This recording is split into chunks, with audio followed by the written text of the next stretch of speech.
Uttar Pradesh power corporation निविदा संविदा कर्मचारी संघ लखनऊ द्वारा इको गार्डन आलमबाग लखनऊ में महापंचायत का आयोजन, जिसमें मुख्य रूप से उपस्थित रहे बिजली आउटसोर्स कर्मचारी।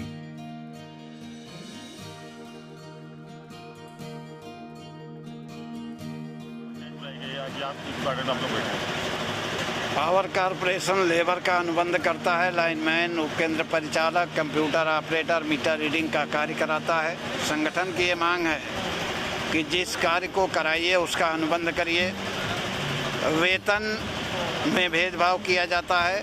संगठन की ये मांग है कि कर्मचारियों को कम से कम 18,000 रुपया वेतन दिया जाए, या सैनिक कल्याण निगम की भांति वेतन का भुगतान किया जाए, या समान कार्य का समान वेतन दिया जाए। इस मांग को संगठन द्वारा बहुत पहले से मांगी जा रही थी, जिसके कारण मार्च 2023 में हजारों कर्मचारियों को कार्य से हटा दिया गया।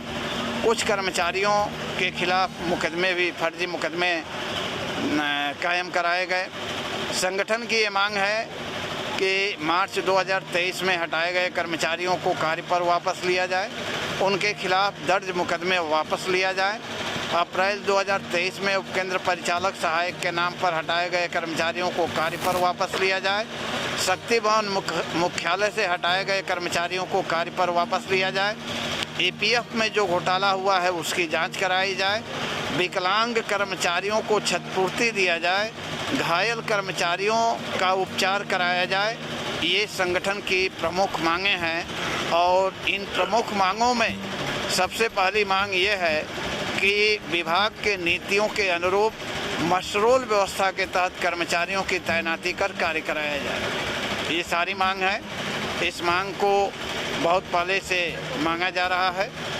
प्रबंधन द्वारा जब नहीं सुना गया तो संगठन द्वारा 11 चरणों में ध्यानाकर्षण कार्यक्रम करने का निर्णय लिया गया, जिसका आज 10वां चरण है। 10वें चरण में महापंचायत का कार्यक्रम इको गार्डन आलमबाग लखनऊ में बुलाया गया है, जिसमें प्रदेश के भिन्न भिन्न भागों से बिजली के आउटसोर्स कर्मचारी भाग ले रहे हैं। उत्तर प्रदेश कॉर्पोरेशन संविदा निविदा कर्मचारी संघ की आज महापंचायत हो रही है। कई मुद्दों को लेकर ये पंचायत हो रही है, क्या कहेंगे आप इन सब चीज़ों को? देखिए, हमारा 11वां चरण का प्रोग्राम रहा है आज, और आज हम लोग इको गार्डन में महापंचायत कर रहे हैं। महापंचायत का मतलब ये है कि सरकार में मैंने पावर कॉर्पोरेशन को भी बुलाया है, वो आएँ और दो पक्षों में बैठ के वार्ता हो कि ये जो समस्याएं हमारे सामने आ रही हैं ये जो उचित हों तो उसको लागू करें। अगर आपको लग रहा है उचित नहीं है, सही नहीं है, तो उसको ख़त्म करें। जो हम इसकी आवाज़ उठा रहे हैं वो ना उठाएं। मगर आप ये तो बता सकते हैं कि जैसे कि आपने देखा होगा कि हमारी मांगे हैं कि जो निम्न, यानी कि हमारी मांग है सबसे पहले कि 18 20 सालों से 25 सालों से कर्मचारी लगा हुआ है कि उसकी तनख्वाह कम से कम 18,000 रुपये तो होना चाहिए है। और दूसरी मांग हमारी ये है कि जो व्यक्ति हमारा खंभे पर से गिर जाता है उसका इलाज अच्छे से होना चाहिए, उसके परिवार वालों को कुछ ना कुछ देना चाहिए, और जो व्यक्ति ख़त्म हो जाता है उसके परिवार वालों को कम से कम 10 लाख रुपए की मुआवजा देना चाहिए, अन्यथा ऐसा कुछ नहीं है। और अगर हमारी बातें गलत हैं, हमारी मांगे गलत हैं, तो हमें स्पष्ट तरीके से कह दिया जाए कि आप लोगों की मांगे जो हैं गलत हैं। ये सरकार पावर कॉर्पोरेशन नहीं मानेगी तो हम लोग आंदोलन ना करें, और जो फील्ड में ना उतरें, लोगों को भ्रमित ना करें कि हम अपनी आवाज़ को उठा रहे हैं।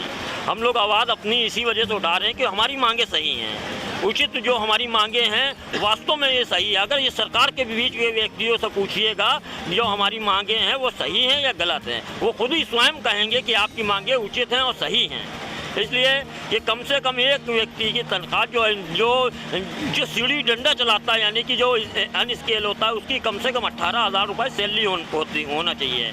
और जो खंभे में चढ़ता है, जिसको हम लोग लाइनमैन करते हैं और जिसको ये लोग लेबर कहते हैं, जो खंभे पे आपके घर की लाइट सही करता है, पावर कॉर्पोरेशन की बिजली सही करता है, लोगों को जागरूक करता है, यानी कि पूरे प्रदेश को जागरूक करने का काम जो संविदा कर्मी कर रहा है, खंभे पे चढ़ के जो काम करता है उसको लाइनमैन हम लोग कहते हैं, मगर ये लोग कहते हैं लेबर। अगर लेबर आदमी को आप खंभे पे चढ़वा के काम करवा लेंगे तो हमारी मांग ये है कि अगर हमारा अनबन, हम अगर लाइनमैन है तो हमारा अनबन लाइनमैन के हिसाब से किया जाए। अगर हम कंप्यूटर पर बैठे हुए कंप्यूटर ऑपरेटर हैं तो हमारा अनबन कंप्यूटर ऑपरेटर के हिसाब से होना चाहिए।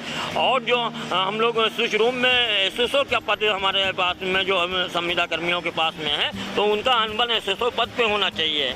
तो ये हमारी मांगे हैं। अगर मेरी मांगे गलत हो तो ये महापंचायत ख़त्म कर दी जाए यहीं पर। जी सर, आज महापंचायत रखी गई है नेशनल बैंक की तरफ से, तो क्या कुछ कहना चाहेंगे? मार्च के महीने में बिजली कर्मचारियों की 3 दिन की एक सांकेतिक हड़ताल हुई थी और हड़ताल का मुख्य कारण यही था कि 3 दिसंबर को 2022 को माननीय ऊर्जा मंत्री जी के साथ संघर्ष समिति का एक समझौता हुआ था जिसको तत्कालीन चेयरमैन मानने से इनकार कर रहे थे। मजबूरन बिजली कर्मचारियों को सांकेतिक हड़ताल शुरू करनी पड़ी और 2 दिन की सांकेतिक हड़ताल के बाद समझौता हुआ। ऊर्जा मंत्री से बातचीत हुई और ऊर्जा मंत्री ने एक ज्वाइंट प्रेस कॉन्फ्रेंस में बाकायदा इस बात का ऐलान किया कि इस हड़ताल के कारण से जो भी उत्पीड़न हुए हैं, FIR हुई है, वो सब वापस ली जाएंगी। और चेयरमैन वहीं बैठे थे, उन्होंने चेयरमैन को निर्देश दिया कि तत्काल इसको वापस लिया जाए। आज 9 महीने गुजर चुके हैं, आज नए साल का पहला दिन है और बिजली कर्मचारियों का उत्पीड़न अभी भी कायम है। न्याय मिलना तो दूर की बात है। इसलिए मजबूरन सरकार का ध्यानाकर्षण करने के लिए कि माननीय ऊर्जा मंत्री ने जो घोषणा किया, जो ऐलान किया, उसका पालन हो, इसलिए बिजली कर्मी यहाँ पर एकत्र हुए हैं। मैं अरुण कुमार यादव, उत्तर प्रदेश पावर कॉरपोरेशन निविदा संविदा कर्मचारी संघ का प्रदेश सदस्य हूँ। और आज का जो कार्यक्रम इको गार्डन में चल रहा है महापंचायत का, उसके पीछे का कारण सिर्फ और सिर्फ एक यही है कि अभी तक जो हमारी जायज़ मांगें थी वो प्रबंधन को लगातार हम अवगत कराते रहे हैं, लेकिन प्रबंधन द्वारा जो तानाशाही रवैया अपनाया गया उसके विरोध में ये पंचायत बुलाई गई है।